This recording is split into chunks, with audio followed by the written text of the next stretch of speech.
Sa istasyon ng pulisya sa Shanghai, isang lokal na mafia boss ang nambubugbog sa mga opisyal ng pulisya dahil sa pag-aresto sa kanyang magandang asawa habang walang sino man ang naglalakas loob na gumanti. Umalis siya ng gusali habang sinisigawan ng mga opisyal at naglalakad patungo sa mga kalye, ngunit mabilis na napansin ang isang mali sa lahat ng kanilang mga kotse ay nawawala. Isang hukbo ng mga karibal na gangster mula sa Axe Gang ang lumitaw sa harap ng grupo, pinalibutan ng mga lalaki na iniwan silang walang matatakbuhan. Nagsimulang barilin ng mga gangster ang kanilang mga karibal, habang sinusubukan ng mafia boss na tumakas, ngunit ang isa sa mga general ay naghagis ng palakol sa tumatakbong lalaki at pinutol ang isa sa kanyang mga binti, na naging sanhi ng kanyang pagbagsak. Ang pinuno ng Axe Gang na si Brother Som, ay kumuha ng armas at nagsimulang sumayaw ng nakapangangilabot patungo sa mafia boss, binaliwala ang pagsusumamo ng lalaki para sa awa habang paulit-ulit itong tinatamaan. Lumabas na binayaran ng mga gangster ang mga opisyal ng malaking halaga upang hindi makialam, at patuloy nilang tinatakot ang bayan sa kanilang mga kakila-kilabot na sayaw, pinapatay ang lahat ng humahadlang sa kanilang daan. Sa mga magulong panahong ito kung saan ang mga gangster ang naghahari sa mga tao, tanging ang isang mahirap na bayan tulad ng Pigsty Valley ang maaaring mamuhay ng matiwasay dahil ang mga gang ay walang interes sa kanilang kahirapan. Ang buong lugar ay pag-aari ng isang landlord na tila lasing sa lahat ng oras, at tinatakot ang mga tao sa pamamagitan ng pakikipag-flirt sa kanila, kahit na ang tao ay isang nasa katanghaliang gulang na lalaki o itong kakaibang hitsura na babae na may pambihirang ngipin. Ang totoo ay walang makakataka sa kanyang panlalaking alindog, maliban sa kanyang asawa, ang landlady, na tila galit sa lahat ng oras. Ang kanyang libangan ay kabilang ang pagsigaw sa mga nangungupahan para sa kanilang mga huling pagbabayad at pagpapatamba sa kanilang pinakagwapong lalaki sa nayon. Sa isang lugar sa labas ng nayon, dalawang misteryosong lalaki ang tumitingin sa mga tao at nagpaplanong ilabas ang kanilang mga masasamang pakana. Pumunta sila sa bayan at nagsimulang e-blackmail ang gwapong lalaki para sa pera, na inaangkin na sila ay mula sa Axe Gang. Gayunpaman, ang kanilang mga banta ay hindi sinalubong ng anumang takot, habang ang mga taga-baryo ay nagsimulang palibutan ang lugar. Napagtatanto na malamang na maling bayan ang pinili niyang takutin, ang payat na lalaki na si Sing ay sinubukang tumakas, ngunit agad na pinigilan ng landlady. Ang babae ay nagpatuloy sa paghampas sa kanya ng may galit gamit ang tsinelas, na naging sanhi ng pagtakbo ng lalaki sa takot. Nagbanta si Sing na tatawag ng backup at naghagis ng paputok sa likod ng mga pader, na tumama sa isang tao bilang resulta. Nakagulat, aktwal niyang naalerto ang general mula sa Axe Gang sa pamamagitan ng pagpapasabog sa sombrero ng lalaki, at ang mga gangster ay naglakad papasok sa bayan ng may galit, hinihingi na malaman kung sino ang naghahadges ng mga bomba. Sinabi ni Sing sa lalaki na isa ito sa mga tao sa loob, at ang general ay nagpatuloy sa paglalakad patungo sa landlady. Nakaramdam ang babae ng panganib at tumakbo palayo sa bilis na nakakasilaw, iniwan ang lahat ng kanyang nangungupahan upang ipagtanggol ang kanilang sarili. Ang sitwasyon ay lumala nang sabihin ng gwapong lalaki sa pinuno ng gang na hindi siya natatakot sa kanilang mga banta,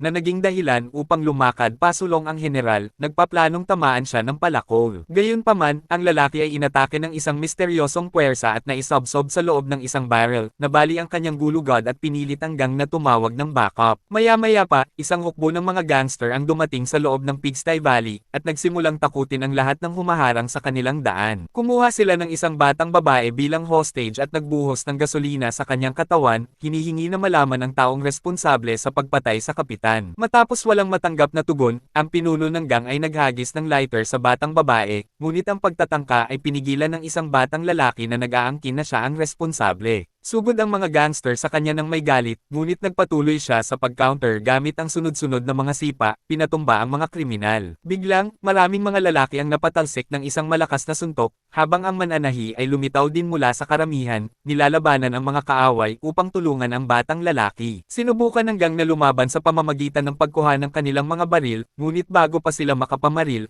ang mga armas ay nasira habang sila ay lumilipad patungo sa mga dingding. Ang may-ari ng restoran na nagngangalang Donut ay sumugod palabas at nagsimulang atakihin ang mga gangster gamit ang isang tungkod, sinisira ang kanilang mga armas at pinapadala silang lumilipad pabalik. Ang galit na mga pag-atake ng lalaki ay lumikha ng isang sandstorm, kung saan tanging nakapangangilabot na hiyaw ng mga kriminal ang maririnig. Nagsimula ng humupa ang lahat, ang mga gangster ay lahat ay talo habang desperado silang sinusubukang makalayo sa bayan. Galit na galit ang pinuno ng gang pagkatapos ng nangyari, at sinisi si Sing at ang kanyang kapatid sa pagbibigay sa kanila ng malaking kahihiyan, dahil dahil ang dalawa ay hindi man lang bahagi ng gang. Sinabi ni Sam sa kanyang mga tauhan na patayin sila, ngunit nang ihagis ng gangster ang palakol sa pangunahing tauhan, nagawa niyang makatakas bago pa tumama ang armas. Humanga ang pinuno ng gang sa kakayahan ng lalaki at sinabihan siyang pumatay ng isa sa mga tao mula sa Pigsty Valley kung gusto niyang sumali sa Axe Gang. Matapos umalis sa pinagtatagwan ng mafia, pangaralan ni Singh ang kanyang kapatid na si Bone tungkol sa pagiging ambisyoso, at sinabi sa kanya na magkakaroon sila ng lahat kung makakasali sila sa mga gangster. Kinwestiyon ni Bone kung paano sila makakapatay ng sinuman mula sa Pigsty Valley, dahil mukhang napakalakas nilang lahat,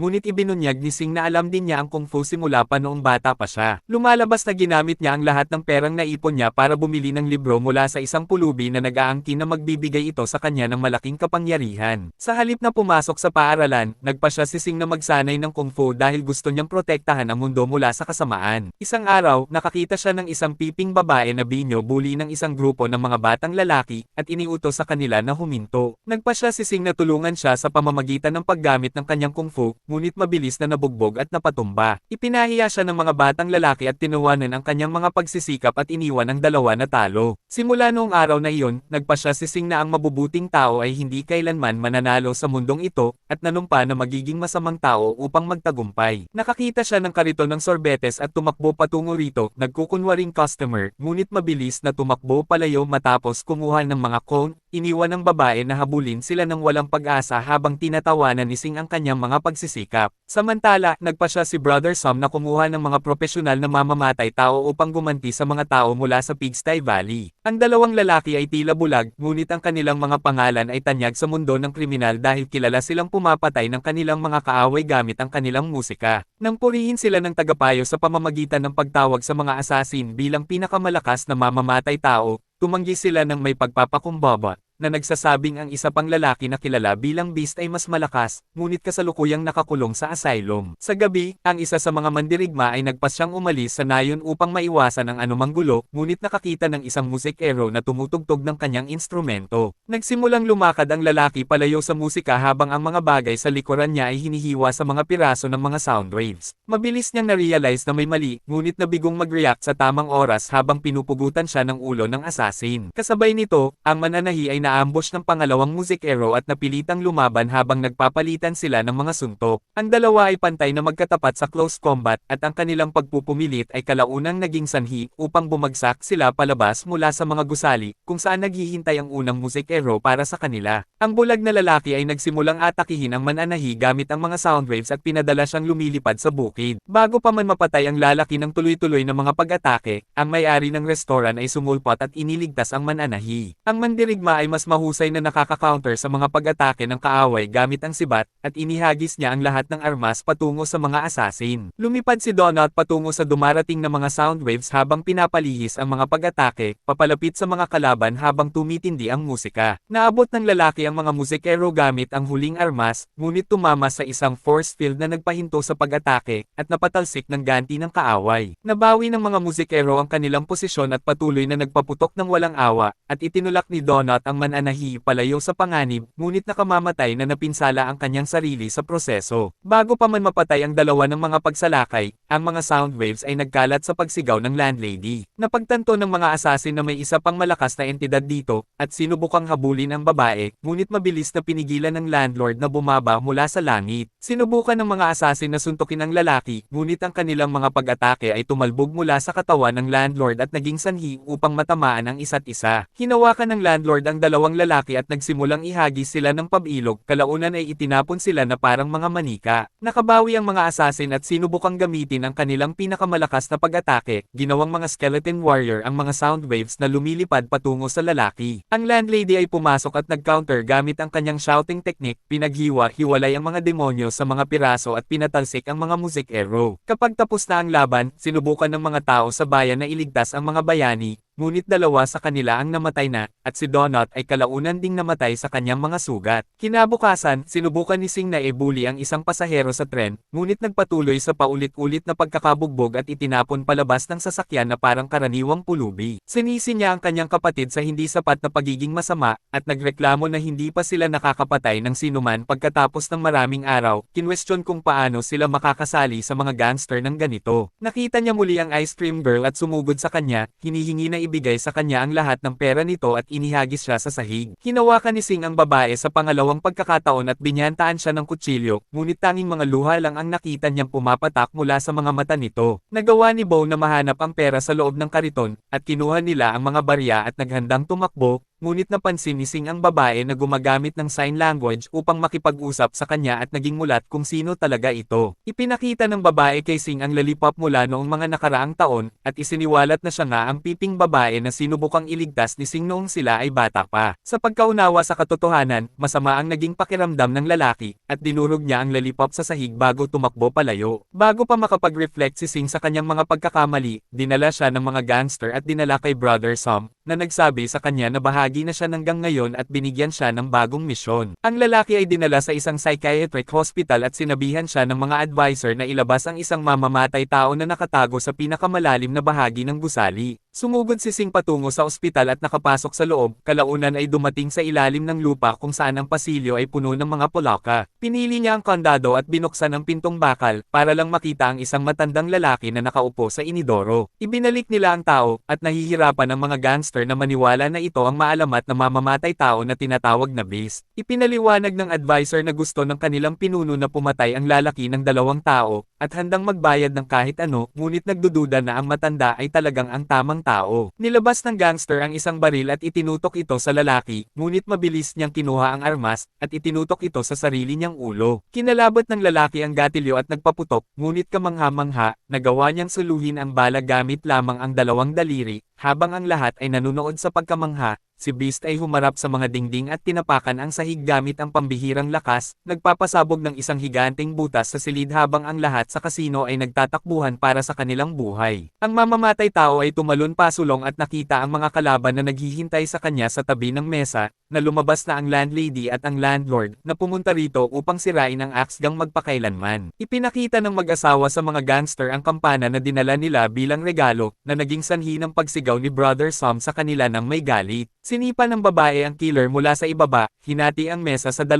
habang sinipa ng kanyang asawa ang lalaki ng direkta sa mukha, ngunit hindi nila nagawang itulak ang beast. Ang dalawa ay nag-regroup at tumalon patungo sa kaaway, umatake gamit ang kanilang pinagsamang pagsisikap, ngunit mabilis na napatalsik at pinadala silang lumilipad. Ang mamamatay tao ay nagsimulang hampasin ang asawang lalaki gamit ang pambihirang bilis, habang ang lalaki ay desperadong sinusubukang iwasan ang mga suntok, ngunit nabigo sa huling sandali at napatalsik patungo sa mga dingding. Lumipad ang babae at nagsimulang gamitin ang kanyang shouting technique, nagpapadala ng isang shockwave na nagpapatalsik sa lahat, ngunit nagawa lamang itulak ang kaaway ng bahagya pabalik. Pinagtawanan ng mamamatay tao ang kanyang mga pagsisikap at nagpatuloy sa pag-atake sa babae ng walang awa, pinadala siya sa kabilang panig ng silid. Nakikita na ang kalaban ay di hamak na mas malakas, pumunta ang landlady sa higanteng kampana na dinala nila, at hinampas ito sa itaas ng may matinding lakas, binabasag ang higanteng metal. Ginawang massive amplifier ng babae ang kampana at nagsimulang gamitin ang kanyang lion's roar, nagpapadala ng isang massive shockwave patungo sa kaaway habang winawasak nito ang lahat ng nakikita. Napakalakas ng pag-atake na pinadala nito ang beast na lumilipad pabalik kasabay ng lahat ng iba pa, dahil lumilikha ito ng isang buhawi sa loob ng gusali na nagpunit-punit sa buong silid. Nakagulat, nakaligtas ang mamamatay tao habang gumagapang sa lupa, ngunit tumalon ang mag-asawa at naghandang magpaputok ng pangalawang round. Gayunpaman, mabilis na inamin ng kaaway ang pagkatalo at nagmakaawa, ngunit nang ibaba ng mag-asawa ang kanilang depensa,